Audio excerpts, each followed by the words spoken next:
For sure. Macron, il a dit for sure. Non, mais c'est bon, c'était il y a 1 mois et demi et c'était déjà chiant 24 heures après. Non, mais attends, regarde, il y a un mec, il lui a offert une bouteille de vin au salon de l'agriculture et devine ce qu'il y avait écrit sur la bouteille de vin. Il y avait écrit for sure. Génial. D'accord. Non, mais tu savais que ces lunettes de soleil à Macron, elles étaient fabriquées dans le Jura, à Lons-le-Saunier. Non, mais pourquoi on parle de ça là? Bah non, mais c'est parce qu'on parle des relations internationales. Et puis tout le monde en a parlé de Macron et for sure les lunettes. Trump en a parlé.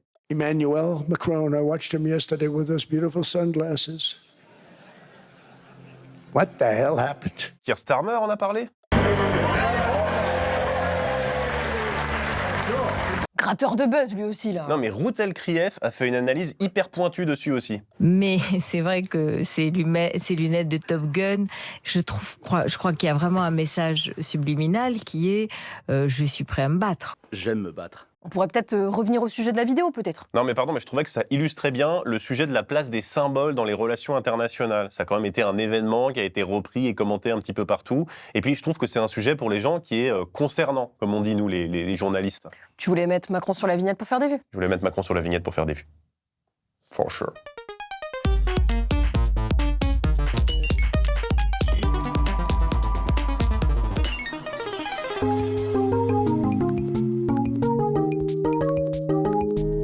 Les relations internationales, c'est pas quand vous revenez de votre Erasmus en Suède et que vous maintenez à distance votre relation avec Ingvar, que vous avez rencontré à la fac de Stockholm. Bon, après, les définitions de ce que sont les relations internationales, c'est pas très clair. Un peu comme votre relation avec Ingvar, de la fac de Stockholm.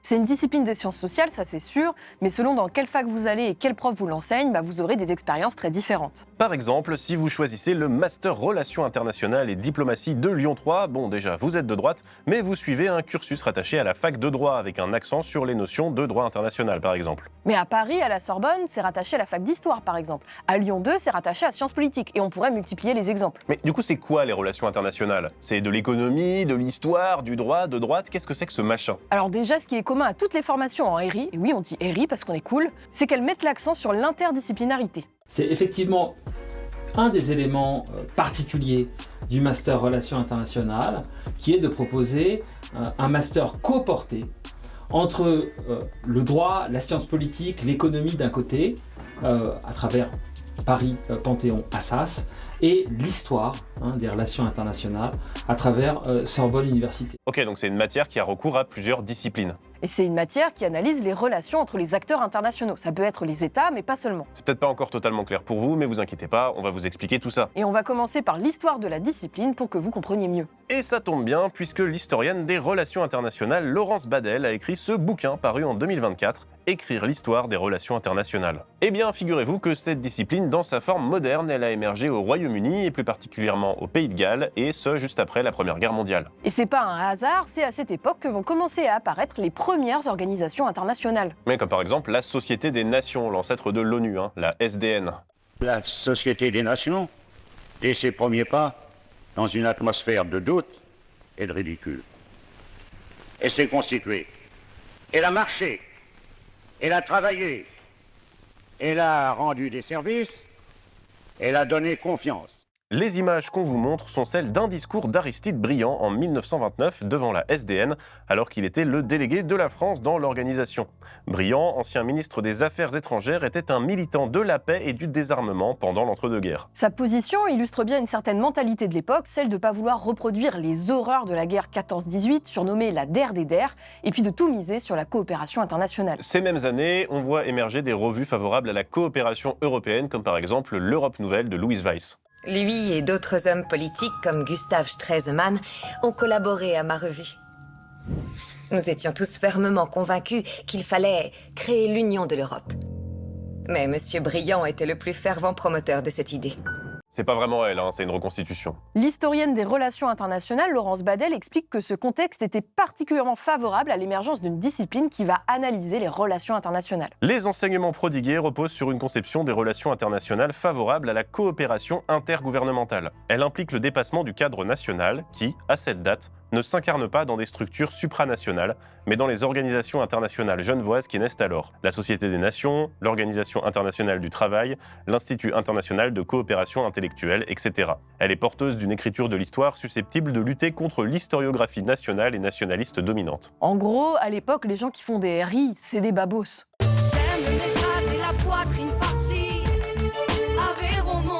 Alors Laurence Badel, elle dit pas babos, elle dit internationaliste et idéaliste qui estime que la prévention des conflits peut se faire par l'étude des politiques internationales. Et c'est clairement logique vu le statut d'un des pionniers de la discipline. La première chaire recensée dédiée aux relations internationales voit le jour à l'université d'Aberystwyth au Pays de Galles. Elle est dirigée par Alfred Eckhard Zimmern, qui a joué un rôle dans la mise en place de la Société des Nations. On a regardé un peu ce qu'il a écrit et il a sorti notamment un bouquin qui s'appelle Nationality and Government et qui s'interroge sur le futur des relations internationales après la guerre de 14-18. Bon, le bouquin il coûte 130 €, donc vous inquiétez pas, on l'a lu en version en ligne pour faire économiser de l'argent à Blast. Abonnez-vous. Si le monde souhaite organiser sa vie pacifiquement, il doit s'habituer à l'idée d'une organisation gouvernementale internationale.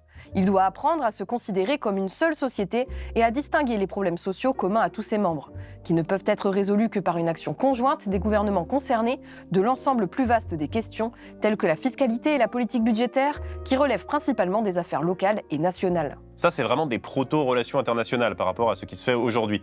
Mais l'extrait qu'on vient de vous lire, il a une caractéristique qu'on va retrouver dans toute l'histoire de la discipline, la normativité. Quelque chose de normatif, c'est quelque chose qui prescrit des règles, tout simplement. Mais attention, nouvelle règle. J'y ai rajouté des petits clous, tout rouillés, avec le tétanos, ainsi que des petites fourmis rouges qui piquent, incurables. C'est ce que fait Zimmern dans son texte là. Il explique comment les choses devraient être selon lui. Certains estiment que ce n'est pas scientifique, que la science devrait s'employer à décrire, analyser, mais pas à proposer ou à imposer des règles. Et cette critique de la normativité, elle va être adressée aux relations internationales tout au long de leur histoire. Attention, non, nouvelle règle, j'ai mieux. J'ai mis des petites braises, ça brûle les petites braises. Et puis, nouvelle règle. Bon, ça c'était les RI d'il y a 100 ans, mais depuis, ça s'est structuré, heureusement. Oui, on a fait du chemin depuis Zimmern, il y a des grilles de lecture différentes qui se sont développées dans la discipline, tout ça pour former des courants différents. Alors il y a plein de débats sur les courants des RI, il y a des courants parallèles, des néo-courants. Bon, nous on va simplifier tout ça. Et pour ça, on va se baser sur ce très bon manuel de Charles-Philippe David et Olivier Schmitt, La guerre et la paix, Alors, approche et enjeux de la sécurité et de la stratégie, là, il faut... 4e édition entièrement révisée et mise à jour. Dans ce bouquin, les auteurs distinguent 3 grands courants des études en relations internationales. Le réalisme, le libéralisme et le constructivisme. Et bonne chance à notre monteur et réalisateur Camille pour illustrer tout ça. Ah bah il a trouvé finalement. Ah ouais, bravo. D'abord, les réalistes. Alors les réalistes, ils sont un peu dark et mystérieux, un petit peu comme Shadow dans Sonic 3 le film.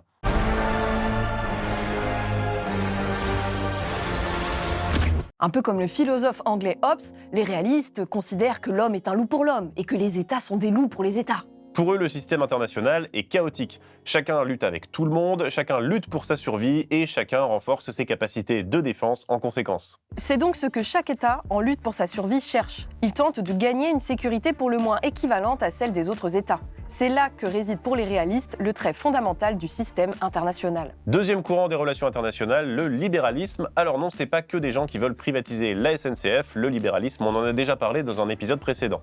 Le libéralisme, c'est une pensée politique qui vise à protéger l'individu et qui s'est construite contre l'absolutisme. Cette approche, et c'est celle de Zimmern et des pionniers de la discipline, elle part du postulat que les États ont intérêt à coopérer. Pour des États, adopter un socle commun ou des règles communes, ça va réduire cette incertitude dont parlent les réalistes. Pour les libéraux, cette coopération est favorisée par l'état de droit et la démocratie.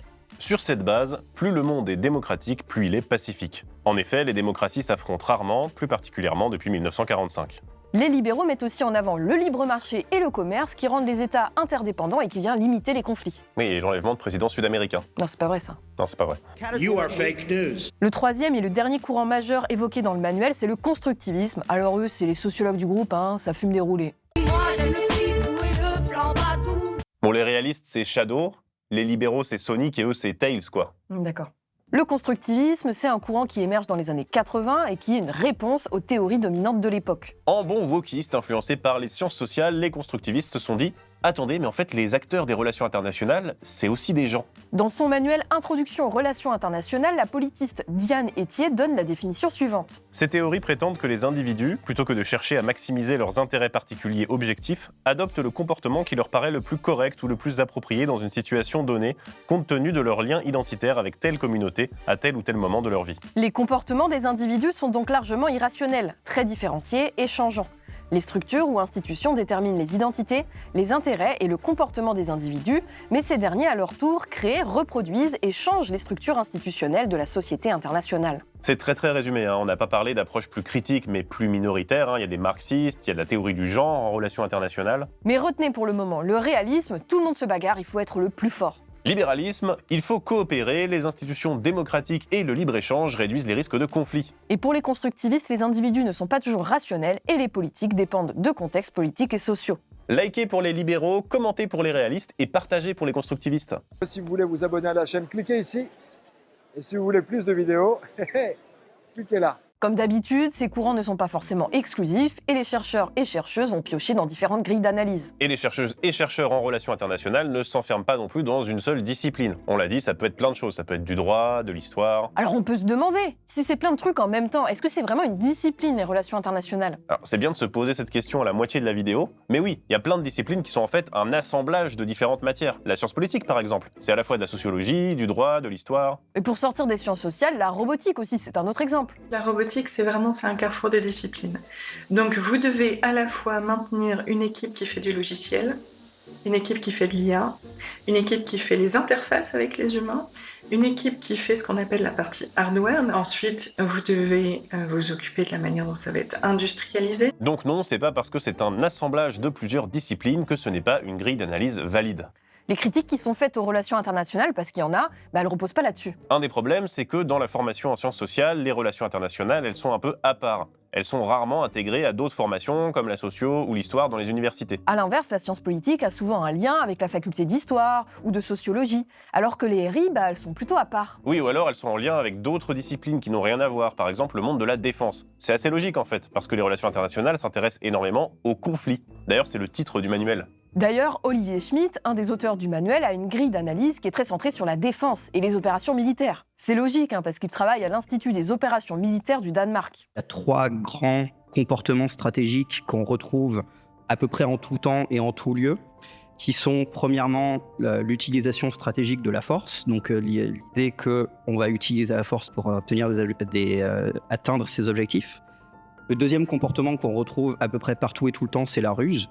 Et le troisième, c'est les alliances, où s'il y a un déséquilibre des forces à un endroit ou à un autre, on va essayer de trouver des partenaires ou des alliés. Alors attention, rangez vos FAMAS, on dit pas que c'est un mal en soi d'être proche du champ de la défense, c'est une discipline aussi intéressante, mais simplement l'éloignement avec les sciences sociales, dans les relations internationales, ça a des conséquences sur la pratique scientifique de la discipline. Et oui, mais ça a conduit toute une partie de ce champ de recherche à s'éloigner de ce que les sociologues adorent, l'enquête de terrain. C'est ça, une critique très régulièrement adressée au RI par certains autres chercheurs, c'est que la discipline a un côté très, voire trop théorique. Le politiste Guillaume Devin ne dit pas autre chose dans son ouvrage « Méthode de recherche en relations internationales ».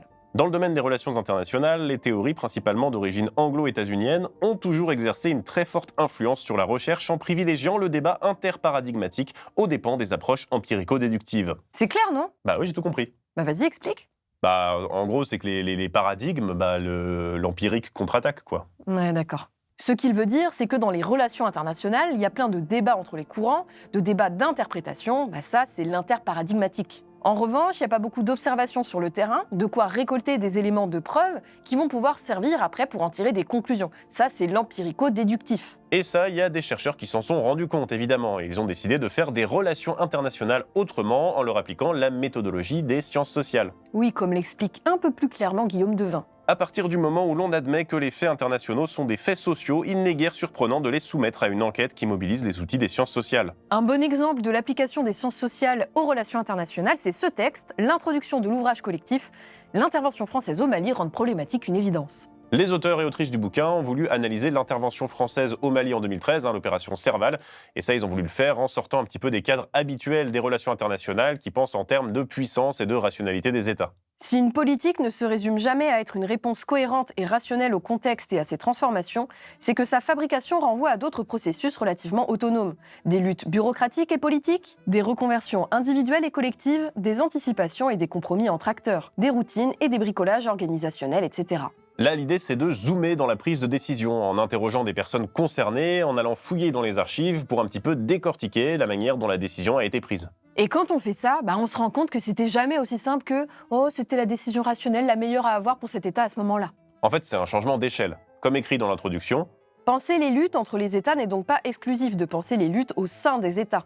Les grandes concurrences entre pays sont à articuler avec les petits jeux bureaucratiques. Donc il y a des chercheuses et des chercheurs qui ont compris ça et qui essayent de construire des ponts entre les sciences sociales et cette matière un peu bizarre et isolée que sont les relations internationales. Mais d'autres ne veulent pas construire de pont et pensent même que la discipline des relations internationales est une impasse.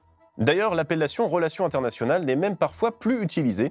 Ceux qui sont les tenants d'une approche en lien avec les questions de défense vont parler d'études stratégiques, comme Olivier Schmitt. D'autres, plus proches des méthodes des sciences sociales, vont préférer l'appellation politique internationale. C'est le cas des personnes à l'origine du texte sur le Mali. Pourtant, je pense qu'on peut trouver un compromis sans balancer toute une discipline par la fenêtre. Et ça y est, il fait le Suisse. Non, mais ce que je veux dire, c'est que toutes les échelles sont importantes. Un regard assez large, très théorique sur des grands enjeux internationaux, ça peut quand même être utile. Oui, un peu comme les économistes néoclassiques avec leur Homo economicus. Ils postulent un individu qui aurait toujours un comportement rationnel pour maximiser ses intérêts. C'est la base de leur théorie économique. Sommes-nous des êtres rationnels?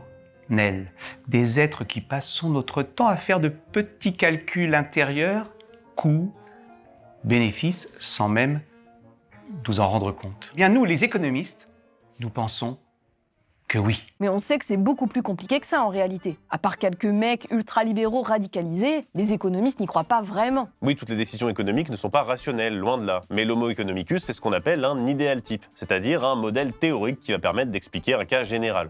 Ça simplifie, c'est critiquable, c'est pas l'alpha et l'oméga de l'analyse, mais c'est pratique. C'est pareil pour les relations internationales. Les réalistes, ils vont postuler un état 100% rationnel. Mais ils savent que c'est pas forcément vrai. Simplement, c'est une théorie qui permet d'expliquer des cas généraux. Et ça évite d'avoir à rentrer dans le détail de chaque prise de décision, ce qui prendrait énormément de temps et énormément d'énergie. C'est pratique notamment pour des analyses rapides à destination des politiques et des diplomates, ce qui est un des débouchés des études en relations internationales. Oui, c'est pas un hasard si une partie de la discipline s'est construite autour des enjeux de défense, parce qu'il y a beaucoup un rôle de conseil à destination des États, des armées. Et les États et les armées, ils aiment bien les analyses un peu synthétiques qui généralisent. Pour autant, il faut continuer et encourager des approches davantage basées sur l'enquête qui permettent d'affiner l'analyse et de comprendre en profondeur et sur le temps long les politiques internationales des États. Ah tu vois, conclusion suisse, les deux approches sont bien. Très théoriques et très précis. En Suisse, on pratique le compromis. Et comme chacun sait qu'il va falloir chercher un compromis, chacun, déjà de son côté, prépare un compromis sur ses propres idées. Après quoi, on confronte ces compromis et puis on cherche un compromis entre les compromis. Ce qu'on observe surtout, c'est que les relations internationales, ça reste une discipline récente qui a eu du mal à se construire et à se doter de limites claires. Oui, il y a même des débats sur le nom et des disciplines assez proches dont on n'a même pas parlé, comme la géopolitique. Né au départ d'une vision libérale et idéaliste suite aux horreurs de la Première Guerre mondiale, les relations internationales ont ensuite évolué vers des modèles dits réalistes, en se rapprochant notamment du monde de la défense. Les différents courants qui ont émergé dans cette discipline sont encore discutés et débattus, mais une partie du monde de la recherche considère que c'est une impasse. Oui, certains estiment que la discipline est trop normative, trop théorique et qu'elle ne s'appuie pas suffisamment sur la méthode scientifique. Dans tous les cas, créer des ponts entre le reste des sciences sociales et les relations internationales ne pourrait être que bénéfique. Ce qui pourrait être bénéfique aussi, c'est de formaliser un vrai cadre méthodologique pour ce qu'on appelle les relations internationales. Oui, parce que sinon, d'une université à une autre, d'un prof à un autre, en fait, on parle pas de la même chose. Droit international, études de la défense, politique comparée, histoire des relations internationales, les RI, savent pas où donner de la tête. For sure. Arrête, les gens sont partis. Ok. Et si vous avez de l'argent à dépenser, plutôt que de le gaspiller dans les lunettes de Macron, n'hésitez pas à soutenir Blast. Et nous, on se retrouve le mois prochain. For sure. Macron, il a dit for sure. Tu m'as remis pionnier. C'est remis pionnier. Putain. Les pionniers. C'est Tolstoï qui l'a écrit. La ref antique. Oh la vache.